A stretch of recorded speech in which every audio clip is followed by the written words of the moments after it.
Halo, Assalamualaikum warahmatullahi wabarakatuh.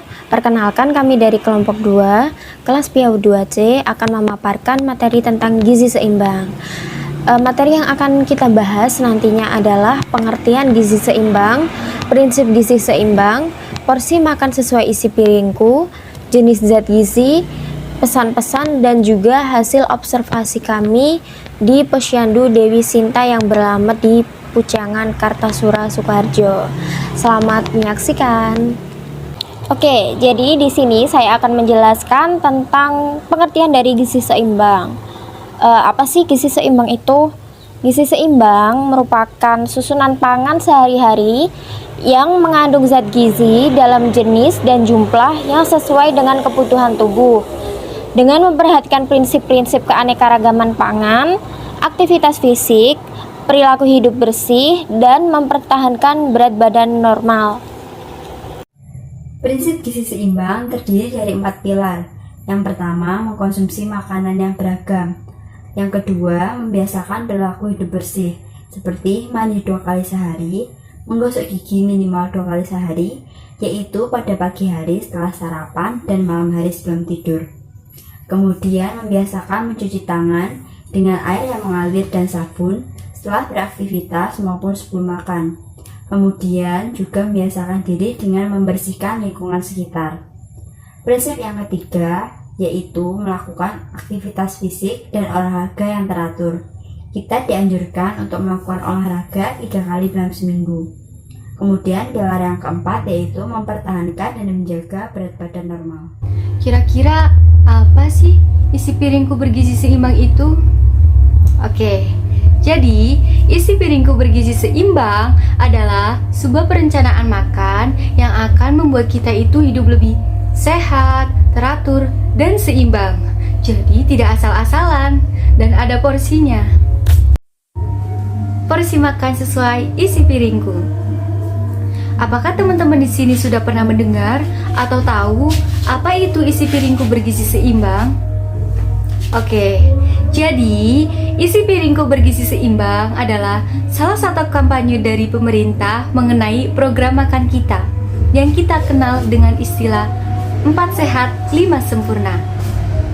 Kalau dulu kita kenalnya dengan istilah 4 sehat 5 sempurna, sekarang kita kenalnya dengan istilah isi piringku bergizi seimbang. Jadi, dalam setiap satu porsi makanan yang kita makan, kita bisa bagi menjadi 2 bagian. Bagian yang pertama, 2/3 dari setengah piring bisa kita isi dengan makanan pokok. Bisa berupa nasi, jagung, singkong, atau roti juga bisa. Kemudian, 1/3 dari setengah piring kita isi dengan lauk pauk. Bisa berupa lauk nabati ataupun lauk hewani. Lauk nabati contohnya seperti tahu dan tempe. Sedangkan lauk hewani contohnya seperti ikan, telur, daging ayam, daging sapi, dan lain sebagainya. Lalu, bagian yang kedua adalah 2/3 dari setengah piring kita isi dengan sayur-sayuran. Bisa sayur apa saja, kalau bisa yang beragam atau bervariasi. Kemudian 1/3 dari setengah piring kita isi dengan buah-buahan. Buah-buahan juga bisa apa saja ya teman-teman. Ilmu gizi dikenal 5 macam zat gizi, yaitu karbohidrat, protein, lemak, vitamin, dan mineral.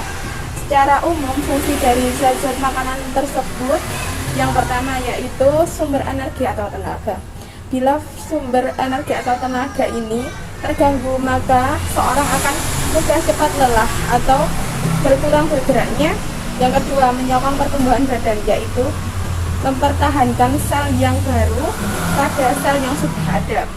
Yang ketiga, memelihara jaringan tubuh, mengganti sel yang sudah rusak atau terpakai.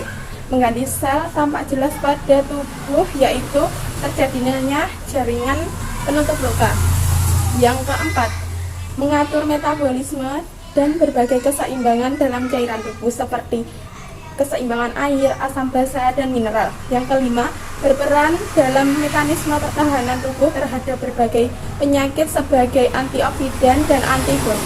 Apabila tubuh tidak cukup mendapat zat-zat ini, maka fungsi-fungsi itu akan menderita gangguan dan hambatan. Selanjutnya, ada 10 pesan untuk teman-teman. Yang pertama, biasakan makan bersama keluarga.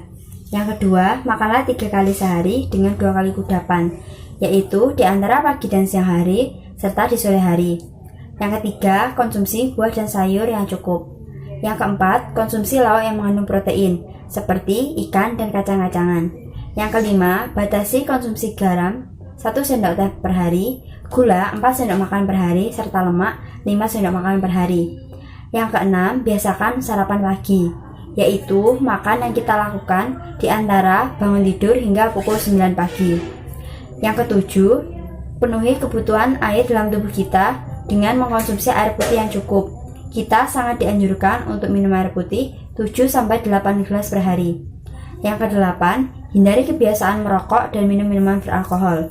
Yang kesembilan, biasakan untuk mencuci tangan setelah beraktivitas maupun sebelum makan dengan air yang mengalir dan sabun. Yang kesepuluh, lakukan aktivitas fisik teratur serta jaga berat badan normal.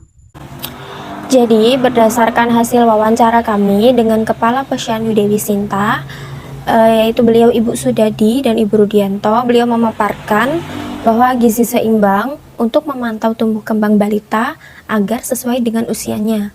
Kemudian, apabila gizi anak tidak seimbang, anak dapat mengalami keterlambatan tumbuh kembang atau yang biasa dinamakan stunting, dan harus disiasati dengan penambahan gizi. Nah, untuk mengetahui apakah anak tersebut mengalami gizi tidak seimbang atau tidak, nantinya bisa dilihat dari kondisi seperti berat badannya, tinggi badannya, dan juga grafik yang ada dalam buku KMS, sesuai tidak usianya dengan grafiknya. Nah, jadi dalam buku KMS, apabila grafik itu turun, berarti ada sesuatu yang terjadi pada anak. Sebaiknya grafik itu stabil atau naik. Berdasarkan keterangan dari Ibu Rudianto, dalam lingkungan Posyandu Dewi Sinta, itu terdapat 1 orang balita yang mengalami gizi buruk karena juga tidak pernah mengikuti kegiatan posyandu dan kurangnya pengetahuan dari orang tua balita. Kemudian, guna mengenalkan gizi seimbang pada orang tua balita, Kader Posyandu Dewi Sinta ini melakukan penjelasan pada tiap-tiap pos. Jadi nanti pada saat kegiatan posyandu itu ada beberapa pos yang nantinya akan diisi penjelasan atau edukasi tentang gizi seimbang atau tentang kesehatan balita nanti dari kader kepada orang tua balita. Bisa juga melalui kegiatan PKK di tiap masing-masing RT. Selain itu, orang tua balita juga diberikan buku KMS agar orang tua balita dapat mengetahui gizi seimbang bagi anak dari bayi hingga usia 5 tahun. Dalam buku KMS tersebut sudah lengkap dan rinci makanan apa saja yang harus diberikan kepada anak usia sekian dan juga penjelasannya. Jadi untuk para orang tua dan juga para calon orang tua, jangan malas membaca buku KMS tersebut. Selain hal tersebut, melalui kegiatan posyandu inilah juga merupakan sarana untuk mengedukasi gizi seimbang kepada orang tua balita.